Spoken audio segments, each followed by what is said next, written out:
As a Man Thinketh. This is hands down my favorite self-help book, 100%. I finished it a few days ago. I finished it in one day. That's how good it was. It's super short, about 90 pages, straight to the point. But in terms of impact, I haven't seen anything that rivals it, apart from potentially Atomic Habits, but this is my favorite book. If I was to summarize it in one line, it would be the power of thought, right? The power of thought, simple as. Now, today I'm going to be speaking about my three main takeaways from this book. So, you guys can get a lot of value out of it as well. But I'd also implore you guys to read the book yourselves so that you can actually see how impactful it is for yourselves, right? It doesn't take a long time. Even if it's an audio book, you can listen to it on 1.5x. But don't forget, comment, like, subscribe before we get into this. Now, point one, right, is the mind is a garden and you are the gardener. So before reading this book, I used to think of my mind, if I was to just like imagine my mind, it was like a dark cave. It was like, I don't know, if you've watched Naruto, right? And you know the Nine-Tailed Fox, Kurama, how he's in like this dark cave, right? And he's trapped behind bars. It's like you don't really know what's in your mind. It's like a vast space of emptiness, right?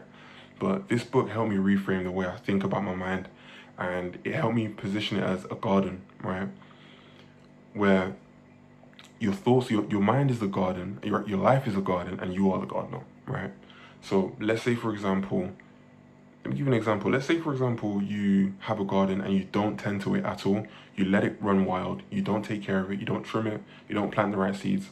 Things are still going to grow, right? But it's going to be thorns, nettles, anything, everything that you wouldn't associate a nice garden with. However, if you do the opposite, if you tend to your garden, if you plant it with the right seeds, if you make sure the soil has enough nutrients, it's going to blossom into a beautiful garden. And your mind is the same way. And in terms of, the seeds that you plant, the inputs that you put in, that's your thoughts. If you keep putting negative thoughts, bad thoughts, if you keep thinking on a low vibration, he calls it animalistic thoughts. So let's say super, you know, super basic stuff, right? Basic stuff that can actually make you act in a certain way. Let's say, for example, sexual desires, anger, frustration, that kind of thing, disappointment, depression. When you're thinking on these super low vibrations, that's what's going to be in your mind, and it feeds into your external circumstances. Basically, the whole moral of this story is, and that the book is, you are definitely 100% in control of your circumstances.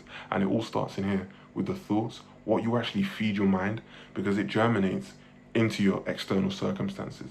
And I'm going to speak about that more in chapter, in the second point, my second biggest takeaway. But essentially, on the flip side, right, if I was to make sure that I plant my mind with positive thoughts, with education, with optimism, with good things, healthy stuff, right? The garden is going to look completely different to if I just let it run wild. And this is the cycle of self-improvement. It's like a constant refinement. You're always, feeding your mind with the right things. Your mind absorbs a lot subconsciously as well. So be more wary of what you actually put into your mind, because that's what's going to reflect in your external circumstances. So you are in control of what gets planted. So always remember that, right? When it comes to your mind, you are in control. You are the boss. Don't blame it on the external circumstances, because you can't. That's not going to help you. Not taking ownership is not going to help you. The only way you can take ownership is by realizing that it is you, and it is up to you to change your external circumstances. Now, a second point off the back of the first point is thoughts become habits. Thoughts become habits, and habits become circumstances, right? So if you think of it as like a flow chart, at the top of funnel is your thoughts. Top of the machine, your thoughts. And then your thoughts become your habits, things that you do consistently. And then your habits become your circumstances. So if you change what you're putting in at the top of funnel, your thoughts, it's going to change your habits, which is in turn going to change your circumstances. Like, one of the things that he mentioned in the book was, you can't hide your thoughts. You think you can. You think you're hiding your thoughts from the world, but in one way or another, it's going to manifest into your habits, the things that you do all the time. It's going to show. You are going to act based off your thoughts. Every action was once a thought, right? And then this is going to turn into your circumstances. So it's up to you to choose what you put at the top of that funnel, honestly. And this even goes for things that you dream, right? The book also talks about having super, super, super lofty dreams. Don't limit yourself. Every dream, every like crazy achievement, anything worth achieving was once a goal or a dream. So if you set that goal and it's a thought first, remember it's a thought, then you're gonna kind of put the habits in, and then eventually it's gonna change your external circumstances. So when you break it down like that, as if it's a machine, your input is your thoughts. So this is the most crucial part. What comes out at the bottom of the machine, circumstances, depends on what you put at the top of the machine, which is your thoughts. So be super wary of that. And I know it's super hard to do as well in this new age of social media.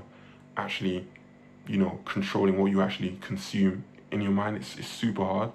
But now that you know, and when you actually have a conscious understanding of what's actually going on, how important thoughts are, you can actually start to make a change. Now, going on to my final point, men are attracted to what they are, not what they want.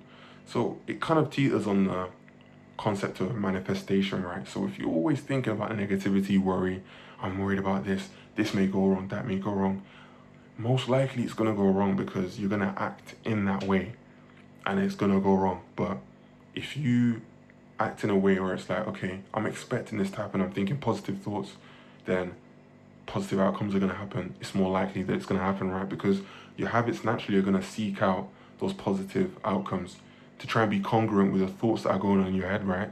So that's how you want to look at life. Like, one thing he also talks about as well is it's a constant cycle of self-improvement, but one character trait of, it's like a bonus as well, one character trait of, the finished character or the finished article when it comes to self-improvement is serenity, right?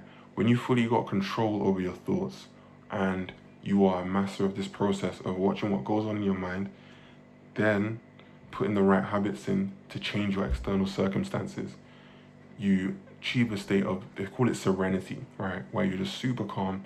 And there's one quote that he mentions where it's like, you are able to bend the storms and the winds of the mind to your will, right? And this is basically manifestation. A lot of people, they let their mind control them and they get cooked. They get turned inside out by their thoughts.